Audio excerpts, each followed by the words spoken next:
All right, ladies and gentlemen, we're going to do our talk about visual rhetoric this way. I'm going to talk through a few slides, and then tonight during lecture time we'll have a quick Q&A like we did with Roland Brock last week. Quick definition: if we're talking about visual rhetoric, then we need to define rhetoric. What is rhetoric? Rhetoric is the strategic delivery of information, right? Or the study of the strategic delivery of information. We've already talked about this definition once. Wanted to give you another go through. Remember, rhetoric is the strategic delivery of information. In other words, how you put your information together in order to make your point. What is technical communication? Well, it's a subset of rhetoric. It is also strategic communication, but it's more specialized. It's more narrow. Technical communication is getting subject-specific, often complex information from people who know it to people who need to know it so that they can make a decision or perform an action. That's technical communication. We've talked about that. Let's move on to visual rhetoric. Visual rhetoric is communicating and learning to interpret such communications via images, shapes, colors, and text. So the way things are arranged on the page, the colors you use, the pictures you use, determine in part how people interpret the information that you're giving them. For instance, and this is a gross oversimplification, it's a picture of the cartoon character Boog from the animated picture Open Season a number of years ago. Boog looks friendly. He's got that great big nose that you want to honk. He's smiling. He appears to have herbivore teeth, kind of like a cow or a horse, which means he's pretty safe, right? And he's dancing, and he's got a happy expression in his eyes and whatnot. Of course, that's a picture of a real grizzly bear. Now, what are the people on the left done? They have reorganized the visual aspects of a grizzly bear into a friendly picture, right? They have utilized visual rhetoric to make one of the world's largest and most effective land predators into a cuddly cartoon character. That's visual rhetoric. These are the headlines from today. We asked y'all last week to identify an article or a news piece about the COVID virus and give us a little bit of a rhetorical analysis. What does it mean? How does it make you feel? Are there images, colors, shapes, things like, or words that made you feel a particular way? This is a New York Times. Just look at this real quick, just for a second. I'm not zooming in on anything. This is just a screen cap of today's front page of the New York Times. So if we have black text, clear black text, we don't have any all caps. We've got sentence level capitalization, which is right capitalizing the beginning of the word and then not anywhere else. We've got pictures of stuff. All right. Well, so this is CNN. CNN, you'll notice that immediately, right off the bat, we've got some red boxes. Let me highlight some for you. We've got some red boxes right here, right? Breaking news, breaking news, breaking news.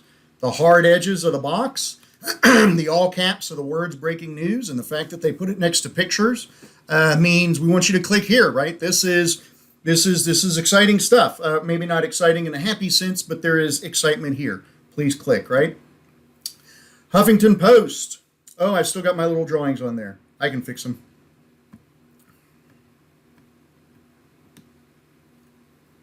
All right. Notice that the Huffington Post has all caps confirmed 6 million infections. Now the death rate's going down and has been going down steadily. So that would be good news, right? Confirmed 6 million infections, all caps. Notice the scary medical worker is coming in, looking down at you as though you're strapped down. She's fixing to jam something into your face.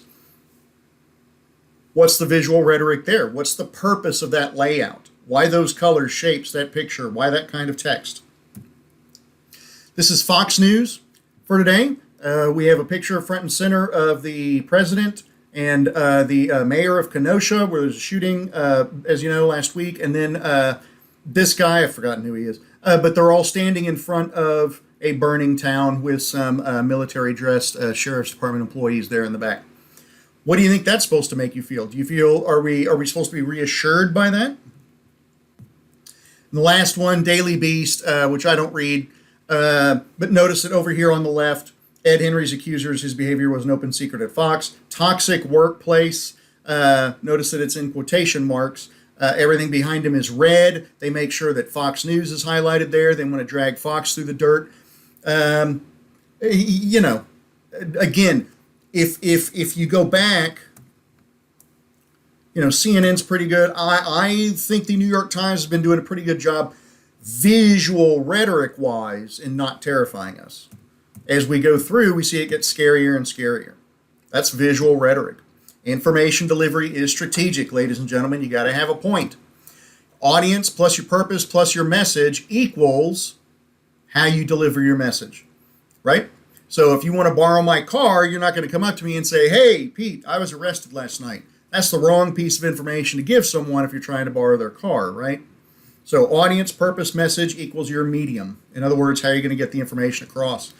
You've got tools like sentences, paragraphs, tables, which we're going to start using in Memo 2, headings, bulleted lists, numbered lists, page numbers, running headers, tables and figures, all these different tools that you can use to shape your information so that your reader can understand it better or can get your point better. Also, we need you to be a literate consumer of visual rhetorical information.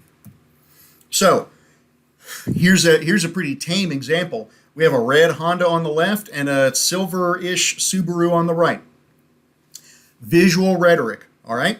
Let's say I want you to write a comparison of these two cars. You write a paragraph. The paragraph goes, the Honda's red, Subaru's silver. The Honda has 2 doors, the Subaru has 4 doors and a hatchback. The Honda has a 6-cylinder. The Subaru has a 2.5 liter horizontally opposed 4. If you put all that into a paragraph, people are just going to be reading it sentence after sentence after sentence. They will get lost as to which car they're reading about. They will skip over what you're writing. You put all this in a table, though, right? Let's look down at the bottom first. Tables make relationships explicit. They clarify technical data. You can use them to present information more quickly.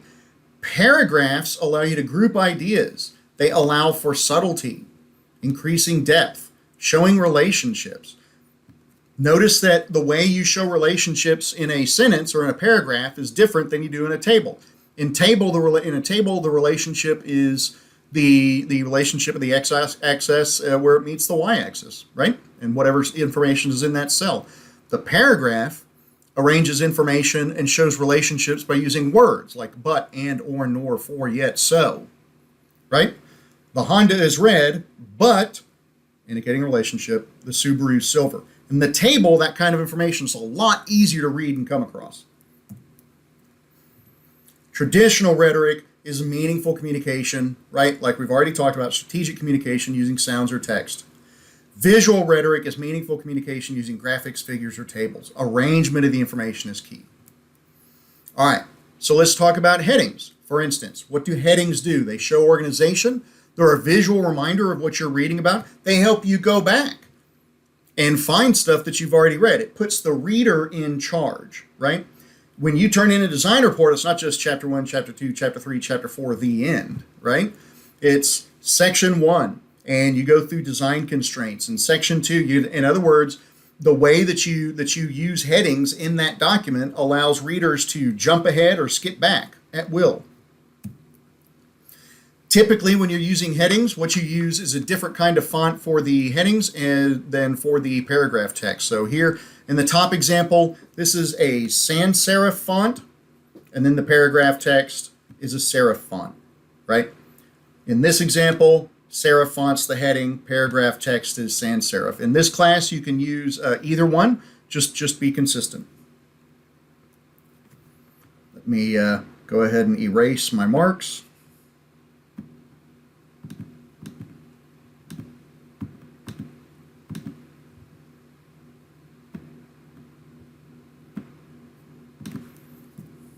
All right, so when we talk about design on the page, document design, what things look like on the page, and I'll give you an example in just a minute.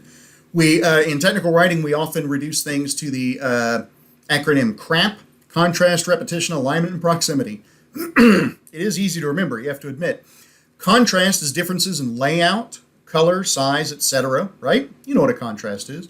Repetition helps reading. You can chunk information that way, or you always show the same kind of information the same way, right? That's repetition. Alignment helps reading. Again, chunking of information shows the eye where to go, Does your eye go this way? Does it go left to right? Where does the eye start? Proximity, more or less difference, can show differences or similarities. All right, let's take a look. This is a 2D pie chart. Contrast, repetition, alignment, proximity. Contrast, each quarter has a different color. Alignment, I've got my heading left aligned. My image label is centered. I think I'm doing okay on the alignment. Repetition, each of these similar quarters is labeled similarly. Proximity, yeah, I think that works. Okay. What if we do it this way? What if we do a 3D pie chart? Is this ethical? We just talked about ethics this week. Is this ethical? I have slanted, this is the exact same chart as this one. What I've done is I've removed 3 numbers and I've tilted it. Now the most recent quarter appears to be the most profitable. Now we all know that they're all equally profitable because we saw the previous slide. But stuff like this makes it into company literature, like brochures, investment prospectuses, things like that, all the time. This is visual literacy, is learning that when you look at a 3D graph, you need to start calculating angles pretty quickly because they may not communicate what you expect it to. This is a screen cap from a TV show on Fox several years ago when we were undergoing the big recession, as y'all remember. I say several years ago, 10 years ago, give or take. Notice that this is good information. The November unemployment rate was down to 9%. However, it's displayed in a very negative way. The down arrow is red and it's behind the 9%. The blue background is kind of stormy looking. This graphic over to the left is how Fox at the time was letting people know, look, I'm showing you an information graphic. That's how they tagged it. That's fine. Notice, though, that if people aren't careful, their reading of this graphic on the left can make them think that they're talking about here. In other words, it's not a very good graphic. It takes good information and presents it negatively. This isn't a political choice on my part. This just happens to be a bad example from Fox News. Here's another example. This picture of a dog is being used to argue against continued testing of cosmetics on animals. Okay, so you see the dog surrounded by cosmetics. You see the dog apparently, right? We are supposed to think that this dog is dead. The cosmetics form a metaphor for the dog's blood, right? Contrast, repetition, alignment, proximity. Contrast between the natural tones of the dog's fur and the sort of weird chemical tones of the, cosmetic products. We have repetition of all of colors in the cosmetics. Notice that, if you grab, 100 random cosmetics, you're not going to come up with the same colors. They have, I'm sure, color corrected using Photoshop to make sure that they're repeating the message, which is that the cosmetics are supposed to symbolize blood. Alignment, we've got the dog in a soft, sort of natural position. Proximity, we've got all the the fake blood surrounding the dog. So this is how visual rhetoric works. We are supposed to look at this message and think, animal testing of cosmetics is wrong. Right? That's the message.